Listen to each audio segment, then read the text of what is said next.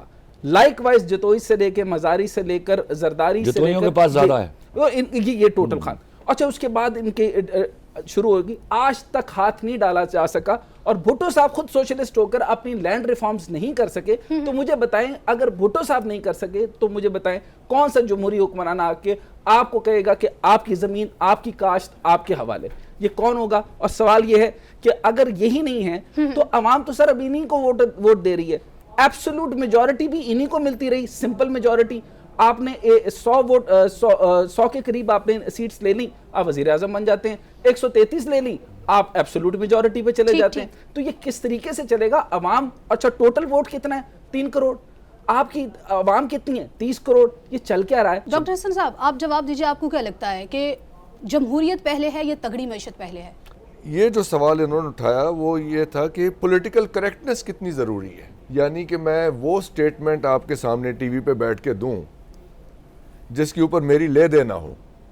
میں یعنی اس خوف میں آپ کے سامنے چند چیزوں کی حامی بھر لوں، کیونکہ اگر میں نے ان سے ایگری نہیں کیا یا پبلکلی اس کے اوپر میں نے وہ سٹیٹمنٹ نہ دی تو میرے اوپر عطاب آ جائے گا۔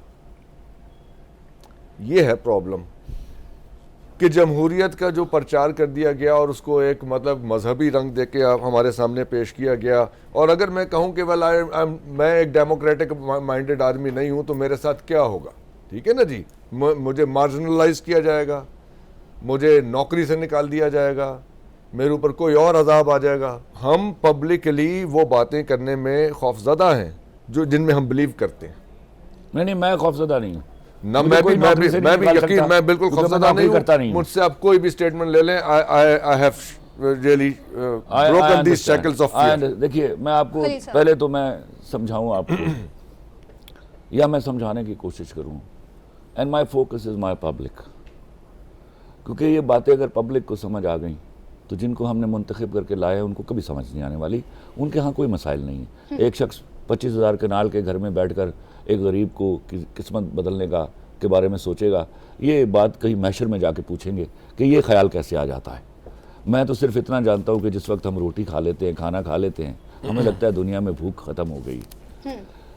میں ابھی ایک لطیفے سے جڑی ہے ہماری پوری ڈیموکریسی، یہ جو 74 سالوں میں یہ جو جس طرح خون نچوڑا گیا، اس لطیفے میں ایک ہوسٹ ہے اور ایک گیسٹ ہے۔ کسی کے گھر میں ایک گیسٹ گیا تو خاتون خانہ جو ہوسٹ تھی انہوں نے آگے پوچھا، پائن دال پکا لیے چھولیاں دی؟ انہوں نے کہا جی پکا لو۔ مہمان کیا کہتا؟ 15 منٹ بعد وہ پھر آ گئی، کہتی لگتا تسی دال تو خوش نہیں ہوئے، تو پھر پنڈیاں پکا لیے؟ اس نے کہا جی پنڈیاں پکا لو۔ 15 منٹ بعد وہ پھر آ گئی، کہتی لگتا تسی پنڈیاں تو بھی خوش نہیں ہوئے، تو ویڑے چ انہوں نے مرغے ککڑ پھر رہے ہیں، تو کی خیال ہے آلو بینگن پکا لیے؟ انہیں کہا جی آلو بینگن پکا لو۔ تو نظر وہ دیکھ رہا کہ ککڑ پھر رہے ہیں ویڑے چ۔ پھر وہ آئی کہ بھائی لگتا تسی آلو بینگن تو بھی خوش نہیں ہوئے، تو کی لگتا ہے تمہیں میں تہاڈے واسطے فلاں چیز پکا؟ انہیں کہا انج کرو بھੈਣ میری چھڈو پرے ساریاں چیزاں، میرا گھوڑا، میں گھوڑے تے آیا، تسی میرا گھوڑا حلال کر کے پکا لو۔ کہندی بھائی تو پھر تسی جاؤ گے کس طرح؟ کہندا میں تہاڈے کسی ککڑ تے بیٹھ کے چلا جانا۔ It's not something to laugh. یہ کیا گیا میرے ماسٹرز کے ساتھ، بھنڈی، آلو، بیگن، دال، فلاں دال۔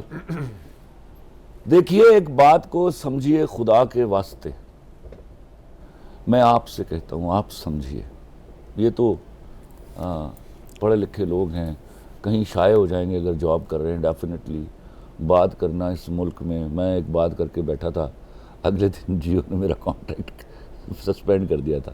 بٹ آئی ٹوک پرائڈ ان کہ وہ بھی انہوں نے بھی سمجھا شاید میں نوکر ہوں کسی کا. میں آپ کو عرض کروں,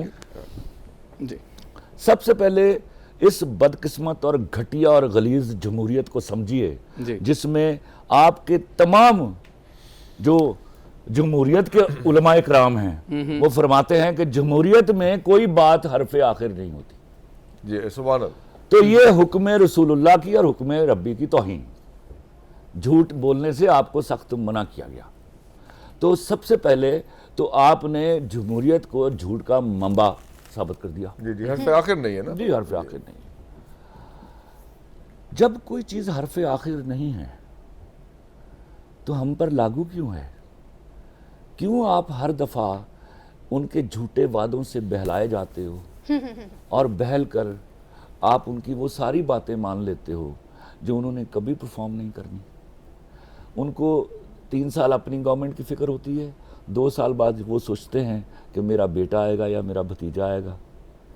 پھر عوام کی تو چھوڑیے, آپ کو تو اس بات کی فکر ہوتی ہے 2 دفعہ پرائم منسٹر بننے کے بعد آپ چاہتے ہیں کہ یہ والی شک اڑا دی جائے کہ 18th امینڈمنٹ. ہاں, کہ آپ کو 3ری 4تھی اور 5ویں دفعہ وزیر اعظم بننے کی اجازت دی جائے.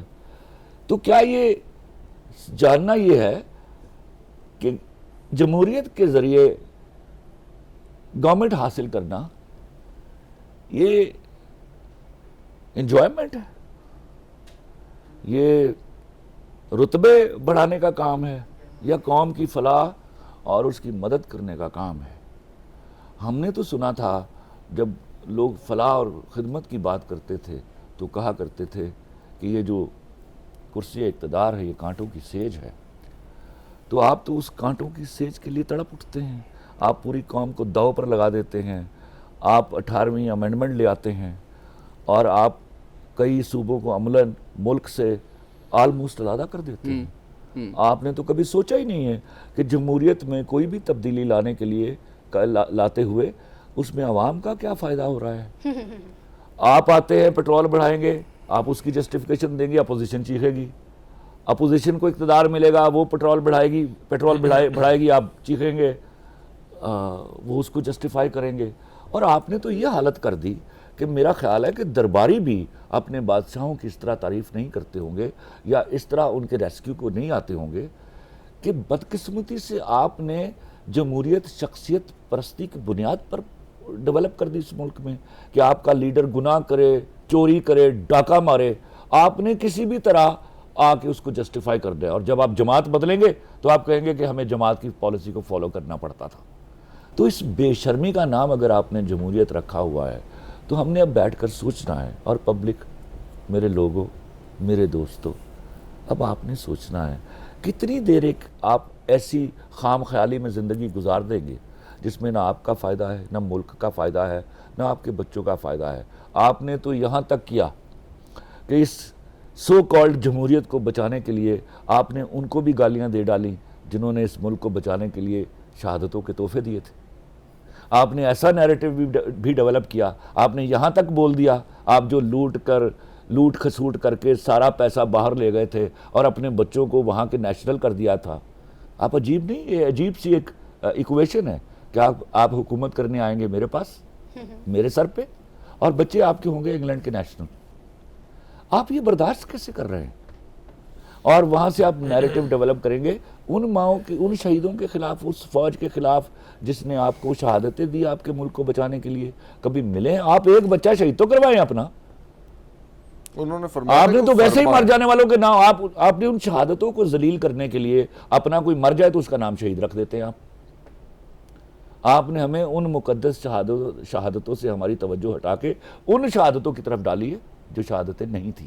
یہاں پر ایک جو بڑی اہم چیز ہے وہ یہ ہے کہ عوامی رول کیا ہونا چاہیے, یا صرف ان کو جب الیکشن ہو تو لائنوں میں کھڑے رہنا چاہیے, یا پھر اپوزیشن کا ساتھ دے کے جب حکومت ہے جو بھی اس کو گرانا چاہیے. ڈاکٹر حسن, میں نے یہاں کے خادم, I'm sorry اس کا جواب دیجیے گا ڈاکٹر صاحب, میں نے اب یہاں کے خادم اعلیٰ کو دیکھا 85 گاڑیوں کے کارواں میں جا رہا ہے. وہاں جب لنڈن پہنچتا ہے تو وہ ٹیکسی میں پھرتا ہے. یہاں خادم اعلیٰ 85 گاڑیوں میں جا رہا ہے, اور جو آقا ہیں وہ موٹر سائیکلوں پر دہی کا لفافہ رکھے انتظار کر رہے ہیں, یا دودھ کا لفافہ, کہ کب خادم اعلیٰ گزریں اور آقاؤں کو جانے کا موقع ملے. اور آقاؤں پر پولیس نازل ہے, وہ اس کو ہلنے نہیں دیتی کہ خادم اعلیٰ جا رہے ہیں, آقا آپ یہیں رکیے, یہ خادم اعلیٰ نکل جائیں گے تو آپ کو جگہ ملے گی, چاہے دودھ کا دہی بن جائے وہاں. جواب دیجیے ڈاکٹر صاحب. میں یہ سمجھتا ہوں کہ یہ جو عوام ہے نا, یہ خود رسپانسبل ہیں اس سارے تماشے کے لیے, اور یہ جتنے ووٹرز ہیں پولیٹیکل پارٹیز کے, نون لیگ کے اسپیشلی, نون لیگ کے ووٹرز کون ہیں؟ قبضہ مافیا یا ان کے بینیفیشریز. تھڑے پہ رکھ کے سامان بیچنے والا اپنی دکان سے باہر راستہ روک کے لوگوں کا, وہ ان کو دے گا. یہ لوگ کبھی ایسے آدمی کو, کبھی ایسے سسٹم کو یا ایسی پارٹی کو سپورٹ نہیں کریں گے جہاں جو آ کے ان کا سامان اٹھوا کے فٹ پاتھوں سے تھڑے میں رکھوا لے, جو گھروں کے سامنے 10-10 فٹ بڑے ہوئے باغات جو انہوں نے بنائے ہوئے پبلک پراپرٹی پہ وہ توڑوا دے. They will never support these things. تو کیا کوئی ایسا ہے؟ میں معذرت چاہوں گا, میری کسی عوام کے ساتھ کوئی ہمدردی نہیں ہے. They are responsible for their miseries. آپ دیکھیں بے شرمی سے ون وے توڑتے ہیں, اور یہ ایسا نظام چاہتے ہیں جہاں پہ ان کو کھلی آزادی دی جائے. اگر خلیل صاحب, میں معذرت کے ساتھ, اگر اس ملک میں کوئی طبقہ زیادہ پسا ہے تو وہ ایماندار آدمی پسا ہے, عوام نہیں پسے. آپ قیمتیں پیٹرول کی بڑھائیں, سرکاری افسر رشوت کا ریٹ بڑھا دے گا, دکاندار 25% چیز بڑھے گی. اگر انڈوں کے اوپر 5 روپے بڑھیں گے, وہ دکان پہ 25 روپے بڑھا کے بیچے گا. یہ بات حسن صاحب نے, ڈاکٹر صاحب نے بالکل صحیح کہی کہ عوام بھی قصوروار ہے اور باقی کافی حد تک قصوروار ہے. اس ڈیموکریسی نے کارٹلائزیشن دی, اس ڈیموکریسی نے مافیا بنایا, اس ڈیموکریسی نے اس ٹائم کرنٹ اکاؤنٹ خسارہ دیا, اس ڈیموکریسی نے کسی بھی صورت کسی بھی دور میں, جیسے میں نے عرض کی کہ کوئی بھی دور جمہوری حکومت کا جو بھی آیا, چاہے وہ پی پی پی کا تھا, نون کا تھا, لیکن اب پوائنٹ اگلا ہے, کیا ہم اسی چیز کو روتے رہیں گے؟ یا اگلا سوال خلیل صاحب آپ سے میرا ڈائریکٹ ہوگا, وہ یہ کہ اب بھی تو جمہوریت ہے, جبکہ خان صاحب پرائم منسٹر عمران خان کئی صورتحال کے اندر جو مجھے نظر آتا ہے وہ کافی اپ سیٹ ہیں اس سٹیٹ آف جمہوریت سے بھی, کیونکہ وہ مافیا سے پہ جس طرح ہاتھ ڈالنا چاہتے تھے, ان کی سنسیریٹی پہ کوئی شک نہیں ہوگا, لیکن جس طریقے سے وہ ہاتھ ڈالنا چاہتے تھے, کارٹلائزیشن پہ ہاتھ ڈالنا چاہتے تھے, ہر ایریا میں گندم میں کارٹل ہے, کاٹن میں کارٹل ہے, آپ کی چینی لگا دی گئی جہاں پر آپ کی یون لگتی تھی, یون جہاں لگتی تھی وہاں پہ چینی لگا دی گئی, چینی بھی مہنگی ہو گئی, یون ہٹا دی گئی, ٹیکسٹائل انڈسٹری ختم. یہ مافیا صرف کارٹل والے ہیں, شوگر والے ہیں, یہ اپوزیشن بھی تو مافیا ہے پورا. سر یہ انہی کے تو business, they are behaving like a mafia.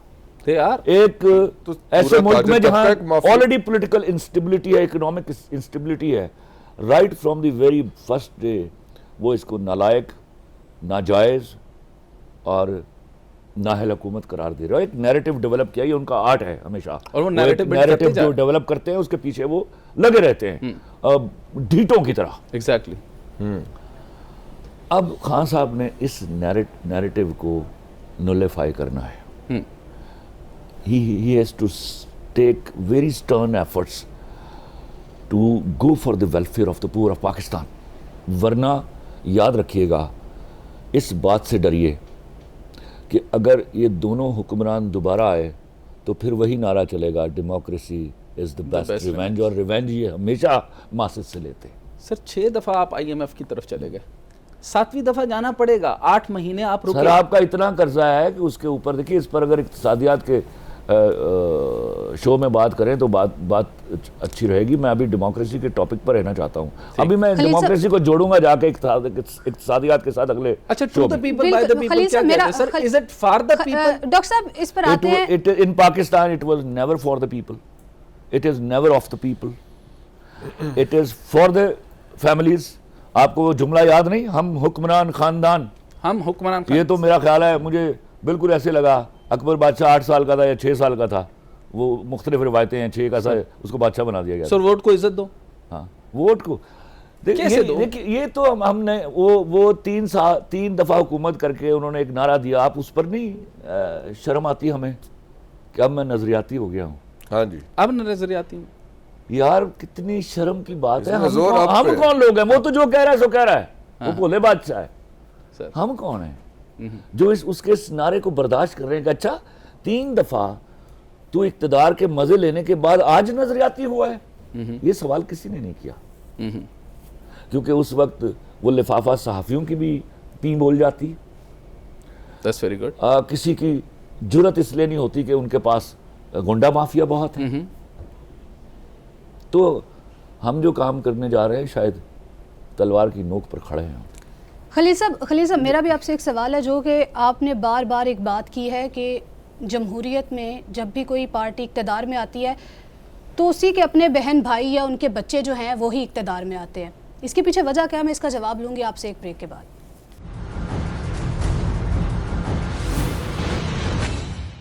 Welcome back ناظرین. جب بات ہو رہی تھی جمہوریت کی تو بار بار ایک پوائنٹ تھا وہ سامنے آ رہا تھا کہ موروثی سیاست. خلیل صاحب بریک پہ جانے سے پہلے میں نے آپ سے سوال کیا تھا. مجھے اس بات کی تکلیف ہوگی کہ اگر آپ اس بات کو نہ سمجھ سکیں. میں نے شاید یہ پہلی دفعہ یہ ڈسکس ہوا ہے اور پہلی دفعہ یہ میں کوڑی لے کر آیا ہوں کہ آپ جمہور نہیں ہیں. آپ کے اندر جمہور کا مزاج ابھی ڈیولپ نہیں ہوا. اس میں آپ کا بھی قصور نہیں ہے. 1000 سال ہم نے آپ کی تربیت کی, آپ بادشاہی نظام میں رہے. تو رعایا جو ہوتی ہے اس کا اور جمہور کا پولز اپارٹ فرق ہوتا ہے. رعایا ڈیوٹی کانشیس ہوتی ہے, جمہور رائٹ کانشیس ہوتے ہیں.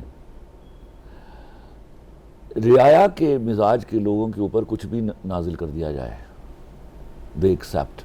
ان کو آپ خرید سکتے ہیں, ان کو آپ جس دن آپ ٹرالیوں میں بھر کے ان کو ووٹ ڈلوانے کے لیے لے کر جاتے ہیں, ان میں سے 99% کو پتہ نہیں ہوتا کہ ہم کیا کرنے جا رہے ہیں. ان کے اس فیل سے ملک کے ساتھ کیا ہوگا. ان کو صرف اتنا پتہ ہے یہ 3 سے 4 ہزار روپے دیں گے, یہ آنے جانے کا کرایہ دیں گے, ہمیں بریانی کھلائیں گے. سمجھو, لیکن کچھ لوگوں میں نہیں کچھ لوگوں کی انہی لوگوں کی وجہ سے M N as M P as بنتے ہیں. میرے اور آپ کے ووٹوں سے تو بنتے ہی نہیں ہے. ہم تو چند قلیل تعداد ہے ہماری. True agreed. آپ کو کس نے کہا کہ وہ تھوڑے ہیں؟ وہی تو ہیں جو M N as M P As بناتے ہیں. وہ ٹرالیاں روک لیں, آپ کے جو M N as M P As سب واش آؤٹ ہو جائیں گے. آپ کا اسی لیے تو پڑھا لکھا طبقہ یہاں تک نہیں پہنچ رہا. آپ کی ہر جاب کے لیے جاب اسپیسیفکیشن ہے, صرف اسی ایک کام کے لیے جاب اسپیسیفکیشن کوئی نہیں ہے جو آپ کے تمام پڑھے لکھے لوگوں کی قسمت لکھتے ہیں بیٹھ کے اسلام آباد میں ایک دن. They don't know what to do. ایک بندے کو پیٹرولیم کا وزیر ہے, اس کو اٹھایا, اس کو سائنس کا وزیر لگا دیا, سائنس سے اٹھایا اب وزیر اطلاعات لگا دیا. یہ ہم نے کیسے سیکھا, کیسے جانا کہ ایک آدمی کی ایک شعبے میں ایکسپرٹیز نہیں ہے, اس کو ہم کیسے اس کا منسٹر لگا رہے ہیں؟ لیکن اس کے ووٹ زیادہ ہے نا. 1,70,000 ووٹ لے کر جو آئے گا سر, وہ تو اس کو منسٹر لگانا. یہ ہم اگلے پروگرام میں ہنگ پارلیمنٹ کو ڈسکس کریں گے, یہ اس کے مضمرات ہیں. اچھا, اس پہ ایک اور سوال یہ کرنا چاہتا ہوں کہ یہ جو نیریٹو بلڈنگ ہو گئی, اسی جمہوری دور کے اندر ہم نے نیشنل سیکیورٹی کو سٹیک پہ رکھ دیا. اسی جمہوری دور کے اندر, ہر جمہوری دور کے اندر ہم نیشنل سیکیورٹی کو سٹیک پہ رکھ دیتے ہیں. ہماری انفارمیشن لیک آؤٹ ہوتی ہیں اور ہماری انفارمیشنز کو غلط کر کے, مذاق کر کے, ایون بھارت ہمارے مذاق پر اتر آتا ہے. میرا تو سب سے بڑا سوال یہ ہے, نہ ادارے اس بات کو سوچتے ہیں, نہ ملک کے لوگ اس بات کو, اگر وہ سوچتے بھی ہیں تو وہ اس پر بات نہیں کر پا رہے کہ ایک شخص جس کے باپ نے کہا تھا الحمدللہ ہم پاکستان بنانے کے گناہ میں شامل نہیں ہیں, اس کا بیٹا پی ڈی ایم یہ نام ہے اس کا سر, پاکستان ڈیموکریٹک موومنٹ کہتے ہیں پی ڈی ایم, وہ اس کا صدر ہے, وہ اس کا چیئرمین. کیا لگتا ہے آپ کو کہ لوگ پروٹیسٹ کیوں نہیں کرتے اس کی against? They are trained to it, might be. Sir آپ کیا کہتے ہیں؟ دیکھیے میں یہ باتیں اور کئی پروگراموں میں کہہ چکا. دیکھیے میں ڈاکٹر صاحب آپ سے عرض کرتا ہوں, آپ کا تعلق اقتصادیات سے ہے. رعایا کو گریجولی بے غیرت بنایا جاتا ہے جب ان کی پرچیزنگ پاور, ان کی ارننگ پاور سے گریجولی کم کرتے چلے جاتے ہیں. اچھا ٹھیک. بالکل صحیح کہہ رہے آپ کے پاس رات کو 200 روپے تھے ہیں. اور ڈالر 100 روپے کا تھا. ٹھیک ہے. صبح اٹھے تو ڈالر 160 روپے کا تھا اور آپ کے ہاتھ میں وہ جو 200 روپے آپ کو پتہ ہی نہیں, آپ کو لگ 200 روپیہ رہا ہے, ہو وہ 125 روپیہ گیا ہے. Exactly true that. پہلی بات تو یہ ہے کہ جنرل پبلک کو بہت, ہماری جو بیچاری پور ماسز, ان کو اس بات کا پتہ ہی نہیں ہے. وہ کوئی اپوزیشن والا یا ان کو بتا, میں ڈس ایگری کروں گا. میں تربوز لینے گیا تھا جب یہ ختم ہوئے تھے, تو اس نے 200 روپے کا تربوز مجھے 550 روپے کا بیچا تھا کہ جی ڈالر مہنگا ہو گیا ہے. تو میں انہوں پوچھا سی کہ تربوز امریکہ تو امپورٹ ہو گیا. یہ بالکل ایسے ہی ہے ڈاکٹر صاحب, میں آپ کو بتاؤں, نالج اس کو نہیں ہے, یہ سنی سنائی باتیں ہیں نا. 1995 میں ہمارے ہاں ایک بہت بڑا ڈپریشن آیا ہوا ہے اسٹاک ایکسچینج میں. اس وقت سبزی والوں نے, ریڑھی والوں نے شیئر خریدے تھے, انہوں نے بھی خریدے تھے. اور ہم اسٹاک ایکسچینج کی ٹرم میں بولتے ہیں, دیکھیے سبزی والا ہونا, ریڑھی والا ہونا کوئی برائی نہیں ہے. بالکل ٹھیک ہے. آپ کا نالج ہونا کسی کام کے اور کاروبار کے بارے میں بڑا امپورٹنٹ ہے. تو ان کو معلوم نہیں تھا یہ کیا ہے. ان کے ہاں ایک مثل مشہور تھی کہ ایک لاٹری ہے, وہ لے لیں, اگر نہ بھی نکلے تو اس میں نقصان کوئی نہیں ہوتا. اوکے ٹھیک ہے. تو کاروبار وہ بھی کر رہے تھے, وہ اس طرح کی نالج کے اوپر کر رہے تھے. تو اس طرح کی نالج بڑی فیٹل ہوتی ہے. یہاں پہ آپ کی اجازت سے ایک سوال اور کرنا چاہتا ہوں کہ پچھلے ہی سال کے اندر میں نے سٹارٹ دیکھا جس کے اندر 200 پولیٹیکل پارٹیز رجسٹرڈ ہوئی. ابھی میں نے دیکھا کہ 400 پولیٹیکل پارٹیز ہو گئی. اس کا مطلب ہے یہ ایک ایسا بازار, ایک ایسی ٹریڈنگ ہو گئی ہے. دیکھیے میں آپ کو ڈیفائن کر دیتا ہوں پاکستان کی پالیٹکس. جی, اگر آپ کو, میں اگر بزنس پہ بھی کتاب لکھوں تو سب سے پہلے میں لکھوں گا پالیٹکس ان پاکستان. ٹھیک ہے. This is the biggest business these people. اور یہ ہیں کنسورشیم, یہ جو ایم این ایز, یہ جو فیسیں لی جاتی ہیں ان کو ایگزیکٹلی ٹکٹ دینے کے لیے, یہ کنسورشیم بنتا ہے. اس میں سے ایک چیئرمین ہوتا ہے جو بعد میں پرائم منسٹر بن جاتا ہے. یہ this is the biggest business in Pakistan. True that. اگر آپ, اللہ مجھے معاف کر دے, آپ کو وہ امریکہ سینیٹر کے لفظ یاد نہیں, اس نے کہا پاکستان کی کل, پورا پاکستان 1 ارب 10 کروڑ روپے پہ اویلیبل ہے, ایٹ سیل ہے. جب 1 کروڑ لیتا تھا ایک ایم این اے. جی جی, یو ریمبر. چلیں تھوڑے اوپر ہو گئے ہوں گے پیسے, اب بڑھ گئے ہوں گے. اب 110 ارب تو یہاں 10 لوگوں کے پاس. لیکن چلے خلیل صاحب ایک پوائنٹ بلینک کوسچن پہ آتے ہیں. نہیں, یہ سینٹ الیکشن بھی آ رہے ہیں. اچھا, میں سینٹ الیکشن کے اوپر بات کرنا سر. ایک پوائنٹ بلینک کوسچن لے لیجئے. اچھا, ایک سیٹ جیتنے کے لیے 10 سے 12 کروڑ آپ ریٹ بن گیا ہے. اچھا, سینیٹر جو ہیں وہ جو 5 کروڑ 10 کروڑ 15 کروڑ پہ جاتے تھے, ابھی کوئی اطلاعات کے مطابق جو سب سے کم ہے یعنی نون جو ہے وہ بھی 25 کروڑ پہ بک رہی ہے. لیکن اب اس کے خلاف کارروائی بھی تو ہو رہی ہے نا, اب اس کو ختم کرنے کا سلسلہ. اس میں سوال میرا ختم کرنے کا سلسلہ ہو رہا ہے. یہ ابھی جو سٹارٹ, کسی جمہوریت میں ہو سکتا ہے ممکن سر, کوئی بھی جمہوریت ہو سر, کتنا بھی جمہوریت کا سب سے بڑا فالٹ کیا ہے؟ کرپشن. سب سے بڑا جو ڈیمیرٹ ہے جمہوریت کا. فرق صرف اتنا ہوتا ہے کہ جو سنبھال لیتے ہیں, جو لمٹ کرتے ہیں, جمہوریت کو کنٹرول کرتے ہیں, وہ آہستہ آہستہ کرپشن کے گراف کو نیچے لے آتے ہیں. ہمارے ملک میں تو یہ گراف ہمیشہ نیچے سے اوپر جاتا ہے. سو یہ چہرے کیسے نہیں جائے گا جب قبضہ گروپ ہی آپ کے سارے, کیا یہ وہ چہرے سارے وہی نہیں ہیں جو پہلے. اس پر ہم بات کرتے ہیں, اس پر بات کرتے ہیں. خلیل صاحب, اگر ہم ماضی میں بھی دیکھیں, ڈاکٹر صاحب میں آپ کی طرف آتی ہوں. خلیل صاحب, اگر ہم ماضی سے لے کر اب تک کی حکومتوں کو دیکھیں, ایوب خان کا دور آیا, اس کے بعد ذوالفقار علی بھٹو آیا, پھر اس کے بعد نواز شریف, پھر بے نظیر بھٹو, پھر اس کے بعد تحریک انصاف, یہ سارے اقتدار میں آ چکے ہیں. آپ کو کیا لگتا ہے کس کا فوکس جمہوریت پر رہا ہے ابھی تک؟ میں سمجھتا ہوں ابھی جمہوریت کو ذاتی مفادات کے لیے استعمال کیا جا رہا ہے. ابھی جمہوریت اگر اس کی کوئی کے میرٹس تھے کوئی, تو ان لیٹر اینڈ اسپرٹ اس ملک میں کبھی لاگو ہی نہیں ہوئی. میں معیشت سے تھوڑا سا ہٹ کر بات کرتا ہوں اور رہوں گا معیشت پر ہی. ایک ایران کے اندر ایک ماڈل یوز ہوا, اس کے اوپر کتاب لکھی گئی الولایت الفقی, یعنی جس کو اسٹیٹ میں ریاست کے اندر حکمرانی یا جس بھی منسٹری دی جائے اس کے اندر مذہب کی تعلیم اس کے ساتھ مکمل ہو اور فقہ آتی ہو, اور ساتھ میں اس سبجیکٹ کے اوپر بھی کمانڈ اینڈ گرپ پوری ہو. جب تک اس سبجیکٹ کا وہ منسٹر ہوگا نہیں, فار ایگزامپل پیٹرولیم ہے تو اس کے اوپر پیٹرولیم کی ایجوکیشن ہوگی پلس فقہ بھی اس کو آتی ہوگی. اچھا, تھیولوجی اس کو کہتے ہیں, ڈیموکریسی سے ہٹ کر. یہاں پر اس چیز کا اہتمام کیا گیا ایران کے اوپر, اور ایران جو ہے وہ سینکشنز کے باوجود اپنا پیچ، اپنا کیل، اپنی ہر چیز وہ خود بنا رہا ہے. سر سوال یہ ہے کہ ان کو یہ سمجھ آ گئی کہ تھیوکریسی کی بیس کے اوپر ہم نے الولایت الفقیہ اس کو ہولی بک کے طریقے سے انہوں نے اس کو یوز کیا، اور آج وہ اتنے فائدے میں ہیں اور وہ بہترین قوم کی صورت میں ہمارے سامنے. سوال میرا آپ سے ہے اس وقت، جس کے لیے میں I was waiting I should be putting this question to you, two people now answer to me. جی یہاں اس ملک میں جہاں